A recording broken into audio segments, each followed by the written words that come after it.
कलमा पढ़ने के बाद इंसान मुसलमान होने की सबसे बड़ी निशानी ये है कि 5 वक्त की नमाज कायम करना, क्योंकि बाकी तमाम इबादत हर किसी के ऊपर हर हाल में फ़र्ज नहीं है। ज़कात सालों के बाद फ़र्ज होती है,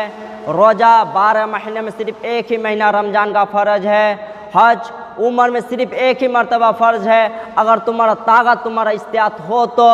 इसलिए तमाम इबादतों में से सबसे अफजल इबादत नमाज को कहा गया है। नमाज एक ऐसी इबादत है जो हर किसी के ऊपर हर हाल में फ़र्ज है।